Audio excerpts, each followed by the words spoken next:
টানা 4 দিন বন্ধ থাকার পর আজ থেকে কোচবিহার জেলার চ্যাংড়াবান্ধা স্থলবন্দর দিয়ে ফের ভারত বাংলাদেশ ও ভুটান বাংলাদেশ বৈদেশিক বাণিজ্য পুনরায় শুরু হলো।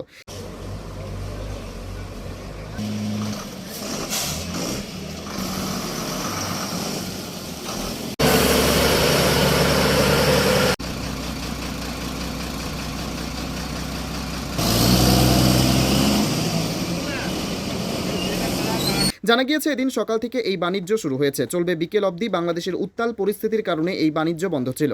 বাণিজ্য বন্ধ থাকার কারণে 10 কোটিরও বেশি টাকার ব্যবসায় ক্ষতি হয়েছে বলে ব্যবসায়ীরা জানিয়েছেন। আপনি তো চ্যাংড়াবান্ধা এক্সপোর্টের জয়েন্ট সেক্রেটারি, এই যে দীর্ঘদিন যে এক্সপোর্ট বন্ধ ছিল এ সম্বন্ধে কিছু বলবেন আমাদেরকে? হ্যাঁ, দীর্ঘদিন বলতে আমাদের এক্সপোর্ট বন্ধ ছিল 3 দিন, আর আজকে আমাদের 11টা বিশে এক্সপোর্ট চালু হলো। আমাদের গাইডলাইনে আছে আজকে 11টা থেকে 3টা অবধি এক্সপোর্ট হবে, এভাবেই চলবে। স্বাভাবিক বর্ডার হলো আর কি। 3 দিন বন্ধ থাকাতে চ্যাংড়াবান্ধা জনজীবন অবস্থা একটু খারাপ হয়ে গেছিলো এবং বাংলাদেশের সেম একই কেস। তো এখন সবাই খুশি আছে, আমরা এক্সপোর্টাররাও খুশি আছি। তা আজকে যে এক্সপোর্ট চালু হলো কেমন লাগতেছে আপনাদেরকে? ভালোই লাগতেছে। তা আজকে কত গাড়ি এক্সপোর্ট হবে আইডিয়া? আজকে তো ইম্পোর্টও শুরু হয়েছে। ইম্পোর্টও মোটামুটি বাংলাদেশের ওই পাশে আমাদের কাছে যেটা খবর আছে 100-র মতো গাড়ি আছে, আর আমাদের ইন্ডিয়াতেও মোটামুটি 50-60টা আজকে গাড়ি আছে, কম আছে। তা কত গাড়ি আজকে এক্সপোর্ট হতে পারে আপনাদের? যা হবে যতটা হয়, আচ্ছা টাইম কমিয়ে দিচ্ছে। তা আপনাদের তো প্রচুর ক্ষতি হয়েছে। হ্যাঁ, প্রচুর ক্ষতি, রাজস্ব ক্ষতি হয়েছে সরকারের। তাই এখন আপনাদের বাংলাদেশের পরিস্থিতি কেমন আছে? এখন পরিস্থিতি কিছুটা স্বাভাবিক হয়েছে, ছাত্র আন্দোলন এখনও চলছে।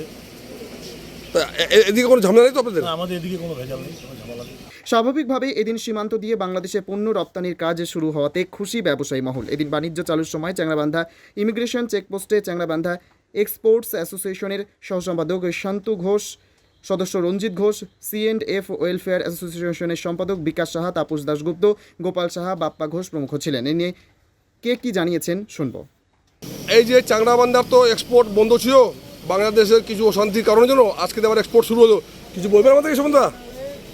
আমাদের গত বৃহস্পতিবার দিন লাস্ট এক্সপোর্ট হয়েছিল। তারপর আমাদের শনিবার দিন 3টে গাড়ি প্যারিসেবল আইটেম এক্সপোর্ট হয়েছিল।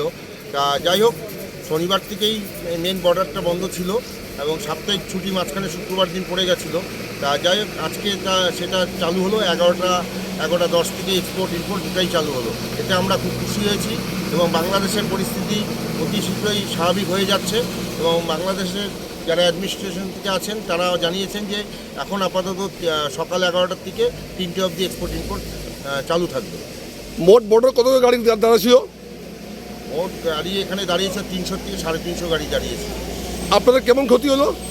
ক্ষতিতে এখন যেটা স্ট্যাটিক্স দেখতে হবে, সেটা কাস্টমসের ডাটাতে দেখে বোঝা যাবে যে কত পরিমাণ রেভিনিউ ক্ষতি হয়েছে, সেটা দেখে নিয়েই বলতে হবে। আচ্ছা, এই আজকে এক্সপোর্ট শুরু হলো, এটা কেমন লাগতেছে আপনার এখন? যাক, আমরা খুশি হয়েছি। আমাদের এই অঞ্চলের সব সাধারণ লোকরা সবাই এর সাথে যুক্ত। এখানে লেবার থেকে শুরু করে আমরা এক্সপোর্টার, ক্লিয়ারিং এজেন্ট যারা আছে সবাই যুক্ত এবং গাড়ির মালিকরাও যুক্ত এর সাথে। যাই হোক, আজকে এক্সপোর্টটা চালু হলো। এক্সপোর্ট চালু হওয়াতে এবং ইম্পোর্টও চালু হলো। ইম্পোর্ট চালু হওয়াতে অনেক লেবাররা যারা বসে আছে ইম্পোর্টের গাড়ি ঢোকার পরে সেই গাড়িগুলো খালি করবে এবং সেক্ষেত্রে আবার লোডিংও চালু থাকবে। যাই হোক, এতে সবাই খুশি হয়েছি আমরা। Bureau report, PB news. Annapurna medical hall, chemist and druggist. এখানে সকল প্রকার ওষুধ পাওয়া যায়।